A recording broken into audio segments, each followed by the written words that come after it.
പക്ഷേ ഇപ്പോൾ എന്ന് പറഞ്ഞാൽ ഇപ്പോൾ പെൺകുട്ടികൾ പ്രതികരിച്ചു തുടങ്ങി. അന്ന് പ്രതികരിക്കാൻ കഴിവില്ല അവർക്ക്. അതുകൊണ്ട് പറയട്ടെ, അവർക്ക് പറയാനുള്ളതൊക്കെ അവർ പറയട്ടെ. അവർക്ക് തെളിയിക്കാൻ അവർക്ക് പറ്റുമല്ലോ. ഈ ചാറ്റൊക്കെ പുറത്തു വിടുമ്പം അത് കള്ളത്തരം പറയണാവില്ലല്ലോ. അത് ഉണ്ടാക്കാൻ പറ്റുമെന്നൊക്കെയാണ് പറയണത്.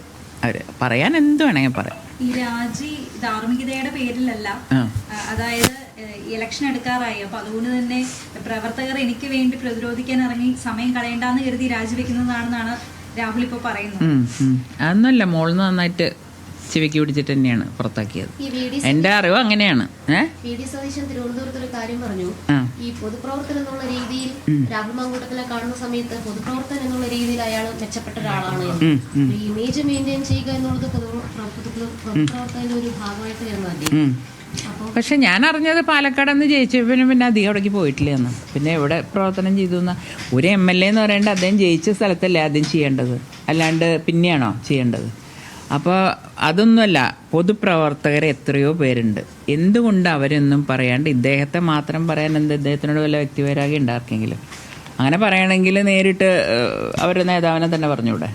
അത് നിർബന്ധിച്ചു എന്നുള്ളതാണ് കുറ്റമാണ്. അതിനെ കുറിച്ച് ആരും സംസാരിക്കുന്നില്ല. എല്ലാവരും പറയുന്നത് ഇത്തരം ചാറ്റുകളെ കുറിച്ച് മാത്രമേ സംസാരിക്കുന്നുള്ളൂ. യഥാർത്ഥത്തിൽ ഇദ്ദേഹത്തിനെതിരെ കേസെടുക്കുകയും അന്വേഷണം വേണ്ടതുമില്ലേ? അല്ല, അന്വേഷിക്കണം, തീർച്ചയായിട്ടും അന്വേഷിക്കണം. കാരണം ഒരു കാര്യം നമ്മൾ കേട്ടുകൊണ്ട കേസെടുക്കാൻ പോവാന്നും പറയണതിനോട് എനിക്ക് യോജിപ്പില്ല. കാരണം പലരെയും വേട്ടയാടുന്നുണ്ട് പലരും. പക്ഷെ ഇത് സത്യമാണെങ്കിൽ അദ്ദേഹം രാജിവെക്കും വേണം, അദ്ദേഹത്തിനെതിരെ കേസെടുക്കും വേണം. കാരണം അത് എന്താ പറയണ്ടേ, ഇതിപ്പോൾ സ്ത്രീകളെ അവമാനിക്കണ മാതിരിയാ. ഒരു സ്ത്രീ ഒരാളെ കുറ്റം പറഞ്ഞാൽ ആ സ്ത്രീ ചീത്തയായി. അതുകൊണ്ട് പലരും പേടിച്ച് പറയില്ല. പക്ഷെ ഒരാൾ പറഞ്ഞപ്പോഴാണ് മറ്റാൾക്ക് പറയാൻ ധൈര്യം കിട്ടിയത്. ഇപ്പം ഇങ്ങനെ ചെയിനായിട്ട് വന്നുകൊണ്ടിരിക്കുകയാണ് അദ്ദേഹത്തിന് എതിരെയുള്ളത്.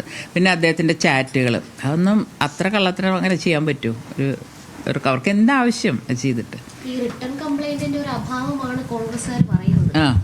അപ്പോൾ റിട്ടേൺ കംപ്ലൈന്റ് ഉണ്ടെങ്കിൽ ഇത്തരത്തിലുള്ള കാര്യങ്ങളിൽ രാഷ്ട്രീയ പ്രവർത്തകർക്കെതിരെ അല്ലെങ്കിൽ ഒരു നടപടി, ഒരു പ്രസ്ഥാനം സ്വീകരിക്കാൻ പാടുള്ളൂ, അങ്ങനെയുണ്ടോ? എഴുതി കൊടുത്ത് ഞാനിവിടെ ഇരിക്കുന്നുണ്ട് കംപ്ലൈൻറ്റ് പലരെ പറ്റി, എൻ്റെ ഇലക്ഷൻ തോപ്പിച്ച ആൾക്കാരെ പറ്റി. ആ കംപ്ലൈൻറ്റ് ഞാൻ കണ്ടിട്ട് തന്നെ ഇല്ല. പിന്നെ അവർ പറയുന്ന കംപ്ലൈൻറ്റ് കിട്ടിയിട്ടില്ല എന്നാണ്.